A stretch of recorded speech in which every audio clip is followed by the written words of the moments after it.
दोस्तों, रिलायंस पावर की बात करें तो स्टॉक के अंदर आज शानदार तेज़ी देखने को मिली और इस तेज़ी के पीछे वजह इस बार रिजल्ट जो काफ़ी बेहतर रहा है।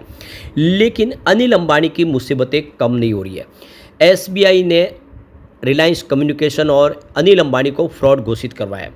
अब आप देख ही सकते हो कि अनिल अंबानी जो पूरी मुसीबतों से बाहर निकलते हुए दिखाई दे रहे हैं, लेकिन पुरानी प्रॉब्लम अभी भी बनी हुई है। ऐसे में क्या है आगे की संभावना, उसको समझने की कोशिश करेंगे इस वीडियो के माध्यम से।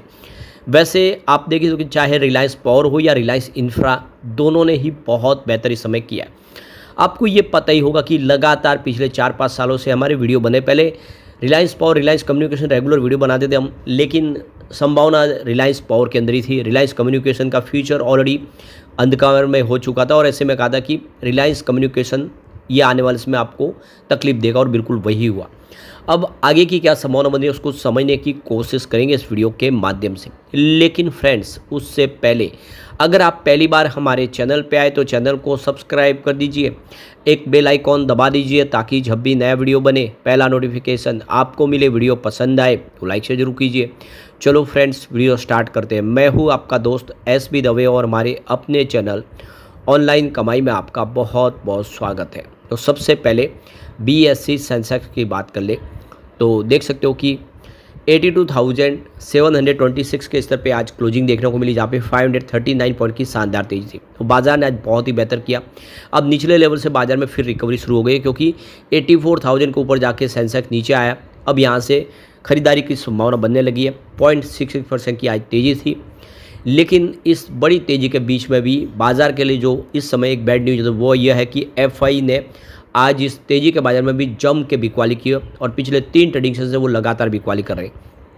तो आप देख सकते हो कि आज एफआईआई ने 14,475 करोड़ का फ्रेश इन्वेस्टमेंट किया, लेकिन सामने 18,684 करोड़ की भारी भरकम बिकवाली कर दी।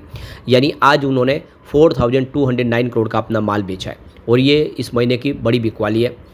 और इस महीने में अब तक उन्होंने 26,395 करोड़ की बिकवाली कर दी है। तो फिलहाल इस महीने में एफआई बिकवाल है और वो लगातार बिकवाली कर रहे हैं।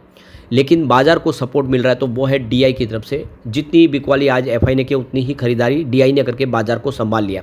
तो आज डीआई ने 15,146 करोड़ का फ्रेश इन्वेस्टमेंट किया, लेकिन सामने 10,787 करोड़ की उन्होंने बिकवाली की है। तो उनकी जो खरीदारी निकल कर आई है वो 4,358 करोड़ की है। बहुत ही शानदार खरीदारी। और कल भी 22 जुलाई को उन्होंने 5,239 करोड़ का ज़बरदस्त निवेश किया था और लगातार खरीदार बने हुए। इस महीने में अब तक उन्होंने 35,070 करोड़ का भारी भरकम निवेश कर दिया है। तो बिल्कुल बाजार में जो सपोर्ट मिल रहा है वो है डीआई का। डीआई बने हुए बाजार में। अब बात करें रिलायंस पावर की तो आज 62.90 पर क्लोजिंग देखने को मिली, जहाँ पे 2.51% की शानदार तेजी थी। वैसे इंट्राडे में 63 के पार गया था स्टॉक और लो जो बना वो 59 का। इसका मतलब दोनों तरफ का माहौल बना। स्टॉक के अंदर गिरावट भी हुई, लेकिन निचले लेवल से जो खरीदारी लौट के आई उसने यहाँ पे एक पॉजिटिव माहौल बना दिया। कुछ बड़े फंड हाउस की यहाँ पे जम के खरीदारी हुई है, क्योंकि इस बार रिजल्ट पॉजिटिव रहा है। अब इसकी परफॉर्मेंस को देखें अगर हम, तो पिछले एक महीने में इसने 1.98% का निगेटिव रिटर्न दिया, 2% के आसपास की गिरावट हुई है। लेकिन पिछले 3 महीनों में देखें तो यहाँ पे 41% का आसपास का इसने पॉजिटिव रिटर्न दिया है। पिछले एक साल में 127% की तेज़ी बनी है। लेकिन 3 ईयर का रिटर्न देखें तो काफ़ी शानदार है, 431% का ज़बरदस्त रिटर्न दिया है। जबकि पिछले 5 सालों में इसने 1,558% का बम्पर रिटर्न दिया है। एक बड़ा मल्टीबैगर साबित हुआ। स्टॉक जो ₹1 के आसपास था वो इस समय 65 के आसपास है। अब जो बड़ी अपडेट निकल के आ रही है, अनिल अंबानी को फ्रॉड घोषित किया गया है और आप देख सकते हो कि पूरा संसद में मामला गया, वहाँ पर भी इसी तरह की बातचीत निकल कर आई। तो भारतीय स्टेट बैंक ने रिलायंस कम्युनिकेशन और इसके प्रमोटर डायरेक्टर अनिल अंबानी को फ्रॉड के रूप में बताया। इस मामले में सीबीआई में शिकायत दर्ज करने की प्रक्रिया शुरू कर दी गई है। तो वित्त राज्य मंत्री पंकज चौधरी ने लोकसभा में एक लिखित उत्तर में सोमवार को संसद को ये जानकारी दी है। उन्होंने कहा कि धोखाधड़ी जोखिम प्रबंधन पर आरबीआई के मास्टर निर्देशों और धोखाधड़ी के वर्गीकरण, रिपोर्टिंग और प्रबंधन पर बैंक के बोर्ड के अनुमोदित नीति के अनुसार संस्थाओं को 13 जून को धोखाधड़ी के रूप में वर्गीकृत किया गया था।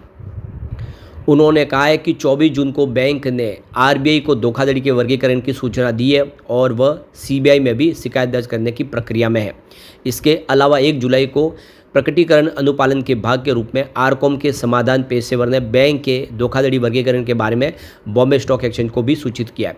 उन्होंने कहा कि आरकॉम में एसबीआई के लोन रिस्क में 26 अगस्त 2016 से मिली ब्याज और व्यय के साथ करीब यहाँ पे 2227.64 करोड़ रुपये की निधि आधारित मूल बकाया राशि और 786.52 करोड़ रुपये की गैर निधि आधारित बैंक गारंटी शामिल है।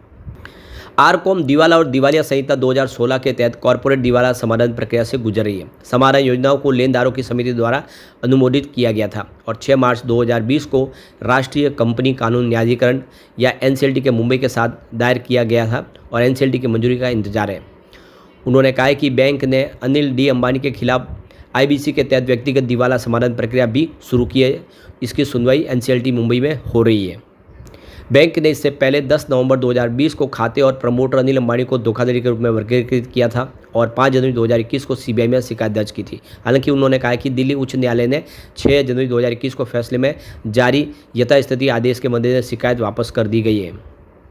इस बीच स्टेट बैंक ऑफ इंडिया अन्य जो बनाम राजेश अग्रवाल अन्य मामले में 27 मार्च 2023 को दिए गए सुप्रीम कोर्ट के फैसले में यह अनिवार्य किया गया है कि ऋणदाता उधारकर्ताओं को उनके खातों को धोखाधड़ी के रूप में वर्गीकृत करने से पहले प्रतिनिधित्व का अवसर प्रदान करें। उनके अनुसार बैंक ने 2 सितंबर 2023 को खाते में धोखाधड़ी का वर्गीकरण उलट दिया। धोखाधड़ी वर्गीकरण प्रक्रिया को पुनः चलाया गया तथा 15 जुलाई 2024 के आरबीआई के परिपत्र के अनुसार उचित प्रक्रिया का पालन करने के बाद खाते को पुनः धोखाधड़ी रूप में वर्गीकृत किया गया है। तो आरबीआई ने अब देख सकते हो कि जो पूरा रूल्स बने उसके हिसाब से जो सुप्रीम कोर्ट के फैसले के बाद उन्होंने फिर से अब धोखाधड़ी के रूप में वर्गीकृत कर दिया है। यानी अब अनिल अंबानी के ऊपर भी ये कार्रवाई आगे बढ़ेगी। सीबीआई में उन्होंने शिकायत करने की प्रक्रिया शुरू कर दी है। तो प्रॉब्लम अनिल अंबानी के लिए अभी भी बनी हुई है, लेकिन रास्ते निकल जाएंगे क्योंकि अनिल अंबानी का इस समय अच्छा पीरियड चल रहा है। इस बार रिजल्ट की भी बात करें तो संभावना काफ़ी पॉजिटिव रही है। वैसे जून 2024 में 2069 करोड़ का रेवेन्यू था और आप देखें इस बार जून 2025 में 2025 करोड़ का रेवेन्यू हुआ है। यानी साल दर साल के हिसाब से रेवेन्यू थोड़ा सा कम हो गया है। और अगर बात करें हम मार्च 2025 की तो 2066 करोड़ के आसपास था। इसका मतलब क्वार्टर ऑन क्वार्टर बेसिस पे भी रेवेन्यू घटा है, लेकिन ज़्यादा फर्क नहीं पड़ा है।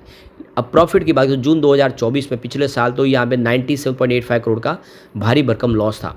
इस बार जून 25 में 44.68 करोड़ का प्रॉफिट हुआ है, जबकि मार्च 25 में 126 करोड़ का प्रॉफिट था। तो क्वार्टर ऑन क्वार्टर बेसिस पे प्रॉफिट जरूर कम हुआ है, लेकिन ईयर ऑन बेसिस पे लॉस से कंपनी प्रॉफिट में आ गई है और इसी ने माहौल को पूरा बदल दिया है। इसके अलावा यहाँ पे देखें तो कंपनी का नेटवर्क ज़बरदस्त बढ़ा है।